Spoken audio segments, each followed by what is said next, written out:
Fala galera, Mojuba. Antes de começar esse vídeo, eu gostaria de dizer a importância do conteúdo de hoje.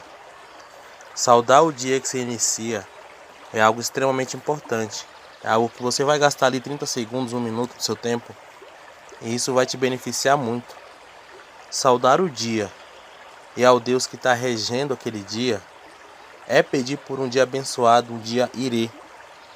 Porque quem começa logo cedo já pensando em coisa ruim, falando palavras negativas, infelizmente é só o que vai atrair para si mesmo, a negatividade. Então, gente, esse material de hoje não é à toa.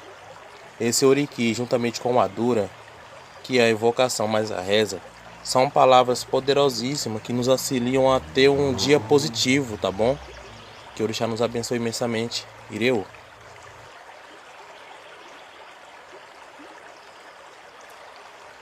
Ọlọ́jọ́ ni Mojuba o, ọlọ́jọ́ ni Mojuba o, ẹ̀jẹ̀ mi jíṣẹ́, ẹ̀jẹ̀ mi jíṣẹ́, tí Olódùmarè rán mi, bí ẹlẹ́mì kò gbà, bí ẹlẹ́mì kò gbà, Olódùmarè àṣẹ, Olódùmarè àṣẹ, Olódùmarè arã rere sí o.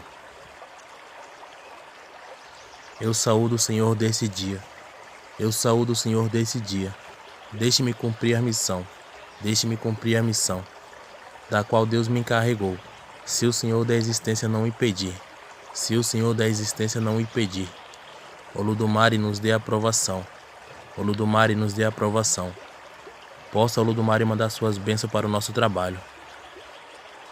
Ìjọyìn Olúwa yé ìjọyìn, ìjọyìn Olúwa yé ìjọyìn, má jẹ́ kó bàjẹ́, má jẹ́ kó àrò, má jẹ́ kó bàjẹ́ o yé ìjọyìn, yé ìjọyìn, ìjọyìn Olúwa yé ìjọyìn, ìjọyìn Olúwa yé ìjọyìn, má jẹ́ kó bàjẹ́, má jẹ́ kó àrò, má jẹ́ kó bàjẹ́ o yé ìjọyìn, yé ìjọyìn.